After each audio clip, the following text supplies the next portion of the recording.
नमस्कार दोस्तों, मेरी आज की इस कहानी के नाम है इंतजार।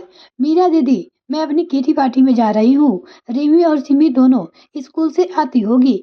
आप उनके कपड़े चेंज करवा कर उन्हें खाना भी खिला देना और उसके बाद उनका होमवर्क भी देख लेना। मुझे देर हो रही है, मेरी सहेलियां इंतजार कर रही होगी। सीमा अपनी जेठानी मीरा से बोलकर जाने लगती है। अरे सीमा, तुम रोज रोज मेरे भरोसे सारा काम छोड़ जाती हो और अपनी बेटिया का भी काम नहीं करती। मुझे अपने बेटे अंश का भी ध्यान रखना पड़ता है। वह तुम्हारी बेटियों से थोड़ा बड़ा है, लेकिन उसकी भी तो पढ़ाई है, उसकी भी तो मुझे देखभाल करनी है। सीमा तुनक्कर बोली। अरे आप हमारे पास रह रही हो तो क्या काम भी नहीं करोगी? सीमा बोली।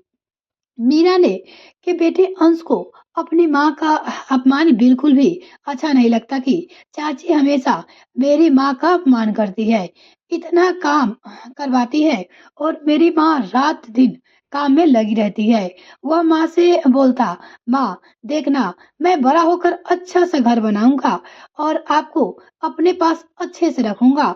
माँ की आंखों में आंसू आ जाते हैं। क्या करूँ, मजबूरी है बेटा, तेरे पापा नहीं रहते, तेरे चाचा ने ही हमें रखा है। अब जैसा रखेंगे वैसा ही रहना पड़ेगा। अपनी बेटा से कहती। सीमा तो ऑर्डर देकर मीरा को चली जाती है, पर मीरा अपनों ख्यालों में खो जाती है। कितना अच्छा समय था। मेरे पति गवर्नमेंट जॉब में थे और मेरा बेटा 6 साल का था। तभी हार्ट अटैक से मेरे पति हम सबको छोड़कर चले गए। उनकी पेंशन मिलने लगी, लेकिन अकेले अपने बच्चों को पालना, पढ़ाना, लिखाना और घर का खर्च उठाना, मकान का किराया, सभी कुछ एकदम कठिन सा लगने लगा। तभी मोहन, मीरा के देवर, जो कि बैंक में मैनेजर थे, उन्होंने कहा, मैं अपने भाई के परिवार की जिम्मेदारी उठाऊंगा। भाभी, आप हमारे साथ रहो, किसी बात की चिंता मत करो। अंश की देखभाल अच्छे से करो, उसकी पढ़ाई पे ध्यान दो। देवर का नेचर बहुत ही अच्छा था, लेकिन देवर की पत्नी सीमा इस निर्णय से चिढ़ गई। अब तो मीरा को रोज ही सीमा देवरानी के ताने सुनने को पड़ते हैं। कभी बिना बात के लड़ाई करती। मीरा भाभी को नौकरानी की तरह काम बताकर कहीं भी घूमने चली जाती। यह देखकर कभी कभी देवर भी सीमा को डांट देता तो उसे और बुरा लग जाता जब उसके पति डांटते। देखते देखते समय निकलने लगा और मीरा का बेटा अंश भी अब 10 साल का हो गया है। सीमा की दोनों बेटियां छोटी थी, पर 8 साल की हो गई थी। थोड़ी समझदार थी, दोनों ही जुड़वा थी, रिम्मी और सिम्मी। मीरा पढ़ी लिखी थी और गाना बहुत ही अच्छा गाती थी। यह सोचने लगी कि ऐसे कैसे काम चलेगा, मैं अपने बेटे पर ध्यान नहीं दे पाऊंगी और दूसरे के ऊपर कब तक निर्भर रहूंगी। एक दिन उसने अखबार में एक नौकरी का एडवर्टाइजमेंट देखा। रेडियो स्टेशन पे नौकरी के इंटरव्यू के लिए बुलाया गया था। शाम को मीरा अपने देवर से बोलती है, मोहन, तुम मुझे यह इंटरव्यू दिलवाने ले चलो। मोहन बोला, भाभी आप क्यों परेशान हो रही हो, आराम से घर पे रहो। मीरा बोली, मैं कब तक तुम पे निर्भर रहूंगी? तुम्हारी पत्नी मेरा बात बात पे अपमान करती है, मेरे बेटे पे चिल्लाती रहती है। अब मेरा बेटा भी थोड़ा बड़ा हो गया है, उसे अच्छा नहीं लगता, इसलिए मुझे यह इंटरव्यू दिलवाने ले चलो। यह सुनकर देवर मोहन कहता है, अच्छा, कल समय पे तैयार हो जाना, इंटरव्यू दिलवा दूंगा। मोहन अपनी भाभी से बोला। दूसरे दिन मीरा सुबह बेटे के स्कूल जाने के बाद 10 बजे उसका इंटरव्यू था। अपने देवर के साथ इंटरव्यू देने जाती है। मीरा को जाते हुए देखकर सीमा बोलती है, ऐसे थोड़ी कोई सिलेक्ट होता है। पर मीरा अपनी देवरानी की बात पे कोई भी ध्यान नहीं देती है और भगवान के आगे हाथ जोड़कर देवर के साथ इंटरव्यू देने चली जाती है। उस दिन शनिवार था और बैंक की छुट्टी थी, इसलिए देवर को भी कोई परेशानी नहीं होती है। आधे घंटे बाद मीरा का नंबर आता है। मोहन भाभी से बोलता है, भाभी चिंता मत करना, बेझिझक होकर इंटरव्यू देना, और वह भाभी को शुभकामनाएं भी देता है। शायद उस दिन मीरा के साथ भगवान ही खड़े थे।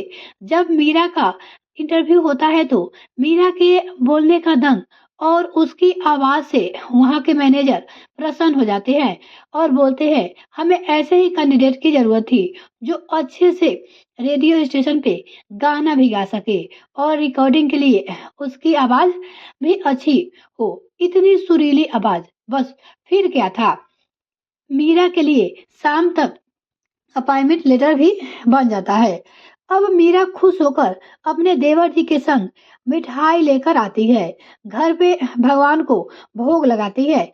यह देखकर सीमा को कोई खुशी नहीं होती है, बस बेमन से कहती है, अच्छा है, और वो कुछ नहीं बोली। 2 दिन बाद ही मीरा को अपनी नौकरी ज्वाइन करनी थी। जब वो अपनी नौकरी पे जाती है तो उसे अपने आप में बहुत ही अच्छा लगता है। ऐसा लगता है जैसे वो आज अपने पैरों पे खड़ी होकर अपनी बेटी पे ध्यान दे पाएगी। रेडियो स्टेशन के ऑफिस में मैनेजर बहुत ही दयालु थे। वह मीरा से बोलते हैं, अगर तुम चाहे तो इस कैंपस में इतने परिवार रहते हैं, तुम्हें भी सरकारी क्वार्टर मिल सकता है। यह सुनकर मीरा और प्रसन्न हो जाती है। सोचती है, भगवान के घर में देर है, अंधेर नहीं। आज अगर देवरानी सीमा उसका कहना इतना अपमान नहीं करती तो उसके मन में कभी नौकरी करने की बात नहीं आती। मीरा सोचती है, यह अपमान तो मेरे लिए एक वरदान बन गया। वो मन ही मन सोच रही थी। 2 दिन बाद ही मीरा अपने देवर और देवरानी को फैसले सुना देती है कि मैं अपने पैरों पे तो खड़ी हूँ, अपने सरकारी क्वार्टर में जा रही हूँ। मेरे ऑफिस के कैंपस में ही सरकारी क्वार्टर है, मुझे कोई दिक्कत भी नहीं होगी और मैं आराम से अपनी नौकरी भी कर पाऊंगी और अपने बेटे को भी देख पाऊंगी। यह सुनकर मोहन बोलता है, ठीक है भाभी, आप अपने हिसाब से जियो और खुश रहो, लेकिन सीमा को आराम करने की, अब घूमने की आदत पड़ गई थी। वो सोचती है, मीरा दीदी चली जाएगी तो घर का काम कौन करेगा, कौन मेरी बेटियों को देखेगा। यह सोचकर उसे बुरा लगता है, लेकिन अब पछताने से क्या होता। दोनों बिटिया भी अपनी ताई जी को बहुत ही चाहती थी। उन्हें भी बुरा लगता है।